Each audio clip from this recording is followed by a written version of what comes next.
Look at my eyes in these videos. What do they tell you? Do you trust me? I'm Sam Stiglitz, former casting director and current acting coach. I've worked with A-list actors and helped content creators command attention on camera. Eye behavior is exceptionally important because it helps us know how to read someone. We know if we can trust them. We know if they're lying. I'm going to walk you through in 3 steps. First, I'm going to show you the common mistakes. Then I'm going to tell you why it happens. And last, I'm going to show you real-life examples. If you want to fix habits that kill your performance on camera, click my playlist on actor training and on-camera performance, and like and subscribe. Mistake number 1 is lack of eye focus. You see this a lot on film. You'll see actors' eyes darting back and forth between eye 1 and eye 2. It looks like this. The raven himself is hoarse that croaks the fatal entrance of Duncan. This happens with content creators as well. This shows insecurity or lack of focus. In real life, you'll notice we can actually only look at one eye at a time. If your character is insecure or unsure, they'll look away, but they won't dart back and forth. So make sure you're choosing your eye line appropriately. It looks like this. The raven himself is hoarse that croaks the fatal entrance of Duncan. The next mistake people make would be picking unfocused or too many eye lines. It looks like this. The raven himself is hoarse that croaks the fatal entrance of Duncan. You want to know who you're talking to. If this were an audition, your eye line would be to the left or the right of the camera. If you're doing an on-camera presentation, it would be direct to camera. However, some people put things outside of camera. So if you have too many eye lines, it's going to become unfocused and you're going to lose your audience. The third eye mistake a lot of people make isn't a mistake. It comes from nerves. It's a behavior. But it translates as looking down at the script, overreading the teleprompter, or shifting. So we have to make sure in that case we utilize those nerves and they come out as focus. This mistake can look a lot like this. The raven himself is hoarse that croaks the fatal entrance of Duncan under my battlements. Come you spirits that tend on mortal thoughts. Or, the raven himself is hoarse that croaks the fatal entrance of Duncan under my battlements. Here's the thing, guys. We think and breathe in appropriate spots. So if you're gonna look down, make sure you're looking down where it makes sense. Here's why this is kind of why these eye rules are kind of because it's not one size fits all ever, and we don't live in a rules industry, unfortunately. So yeah, sometimes when you're a content creator, you're gonna look right to camera and you need to speak with authority. But sometimes when you're an actor, you're not gonna look to camera, your character is gonna be nervous, you're gonna be nervous, and you have to deal with it.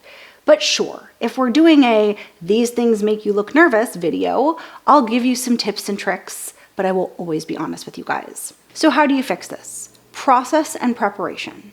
Knowing yourself as a performer. If you're someone who needs to be prepared to be focused on camera, make sure you have the time to prepare.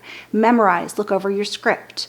Decide who you're talking to and make fundamental choices. If you don't have time to prepare and you only have a few minutes, make sure you look it over really quickly and make some quick, decisive choices, like who your audience is, your relationship to the person, things like that. Some quick ways to practice this at home are to set up a camera and decide on eye lines. See if you like the way you look, if you want to be left, right, or center, depending on your type of performance. And what about mirror exercises? I get asked this question a lot, and I have to tell you, I am not a fan. Looking in the mirror and monitoring your own performance is only going to hurt you and make you more self-conscious. We are terrible at judging ourselves. I have to tell you, you're not a failure if you can't watch yourself back. I've gone to premieres with clients of mine and we leave the second the lights go off, so don't worry about that one. In terms of nervousness, if you are someone who gets nervous the second the camera turns on, don't worry, I got you covered. We will turn that nervousness into a superpower. It will not go away. However, I have a video coming on that, so stay tuned. Most actors think when they come into the audition room, they have to get it right and they have to get it perfect. However, here's the most interesting thing about being a casting director. We love humanity and messiness. So oftentimes when actors come in and they drop the line or they make mistakes, they think they've messed up the audition. It's often the most interesting thing we see all day. So the eyes drop, they move to the side, they become unfocused. It's actually superhuman to see. So don't try to control your eyes, try to find the humanity and the thought behind it and it will be incredible. To further explain, if I looked at you and I said, I love you, I want to marry you, I want to spend the rest of my life with you, you would probably believe me. If I looked at you and I said, I love you, I want to marry you, I want to spend the rest of my life with you, you would probably doubt that. Think about how our eyes convey our message. This is the exact same for content creators. If you have a message you want to convey it with authority. If you're trying to show that you're nervous, that's totally fine, but make sure your eyes match your message. For example, I am making educational content based on the fact that I have a background in entertainment. If I looked nervous or uncertain, you would not believe what I am saying. When I'm talking about what I know with authority, I'm going to look straight into camera or directly at you and speak with a presence. If I'm uncertain, I'm going to be thinking about my words and looking around as opposed to conveying my message deliberately. For instance, I know nothing about technology.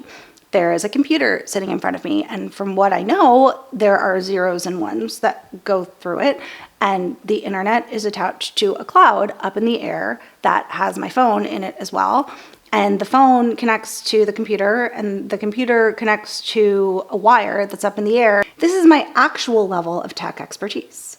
I'm going to unlock my phone, open Safari, type in Google, and voila. Even though I looked down at my phone, did you see the difference in the focus? So to summarize, we went over subtle eye movements, how they can convey a lack of trust or trust.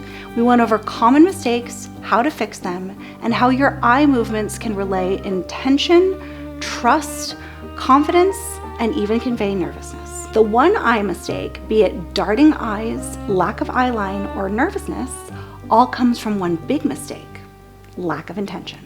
Hit that like button and subscribe.